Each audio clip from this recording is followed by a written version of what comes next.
Assalamualaikum warahmatullahi wabarakatuh. Halo teman-teman, perkenalkan kami dari kelompok 10. Saya Amelia dan Novia akan menyampaikan materi terkait strategi pengembangan sumber daya manusia dalam organisasi dakwah.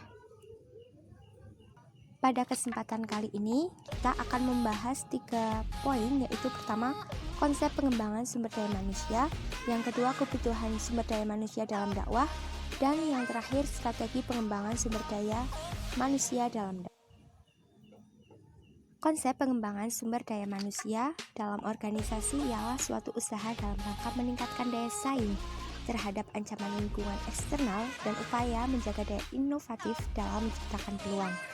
Pengembangan SDM didefinisikan sebagai kerangka kerja perluasan pendayagunaan modal manusia atau human capital baik pada level organisasi maupun level regional dan nasional.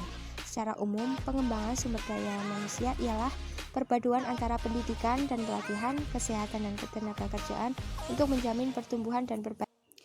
Menurut M. Munir dan Wahyu dalam buku Manajemen Dakwah, berpendapat bahwa pengembangan sumber daya manusia dalam perspektif dakwah lebih memfokuskan pada kemampuan dai dalam menumbuh kembangkan aspek mental, spiritual, dan emosional serta psikomotorik manusia untuk mencapai tujuan organisasi yang telah ditetapkan.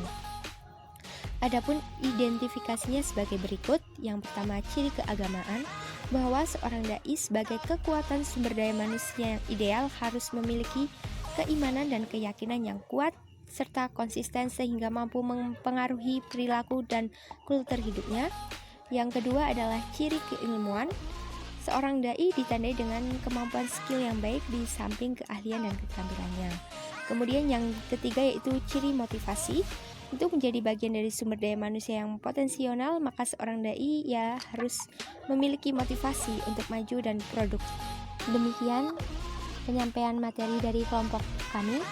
Kurang lebihnya mohon maaf. Kami akhiri. Wassalamualaikum warahmatullahi wabarakatuh. Oke, terima kasih Mbak Amel atas waktunya. Baik, saya di sini akan melanjutkan memaparkan materi mengenai kebutuhan sumber daya manusia dalam dakwah. Jadi, kebutuhan sumber daya manusia dalam dakwah yaitu untuk meningkatkan kualitas dakwah. Dan pastinya ada prosesnya ya dalam perencanaan yang matang untuk mencapai tujuan yang maksimal, tentunya yang diinginkan oleh seorang dai yang profesional. Sederhananya, yaitu perlu adanya pengelolaan sumber daya manusia untuk meningkatkan kualitas dakwah yang bersangkutan proses kegiatan yang berkaitan dengan fungsi pengelolaan, khususnya yang berkaitan dengan perencanaan, organisasi, operasi, dan kontrol. Oke, lanjut. Yang selanjutnya itu mengenai strategi pengembangan sumber daya manusia dalam dakwah. Jadi, strategi pengembangan sumber daya manusia dalam dakwah itu merupakan metode yang digunakan untuk mengembangkan potensi yang dimiliki oleh dai dalam rangka mengajak orang lain untuk menjalankan syariat Islam. Oke, lanjut, masih tentang strategi. Jadi, strategi seperti apa sih yang diperlukan untuk mengembangkan sumber daya manusia dalam meningkatkan kualitas dai atau suatu organisasi? Jadi, strategi yang diperlukan itu yang pertama itu dengan meningkatkan kualitas sumber daya manusia perusahaan yang sudah ada.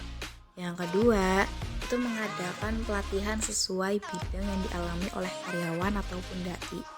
Kemudian yang ketiga, itu dengan memberikan penghargaan karyawan ataupun dai yang berprestasi. Yang keempat, dengan memberikan kesempatan untuk menempuh pendidikan untuk seorang karyawan ataupun dai secara potensial. Kemudian yang kelima, itu dengan memberikan kenaikan gaji atau bayaran kepada karyawan maupun dai yang produktif. Nah, itu dia pemaparan materi dari saya dan Mbak Amel. Pastinya dari kelompok saya ini banyak salahnya dan banyak kurangnya. Oleh karena itu, teman-teman dapat memaklumi kesalahan dan kekurangan dari kelompok kami. Kurang lebihnya mohon maaf. Wassalamualaikum warahmatullahi wabarakatuh. See you.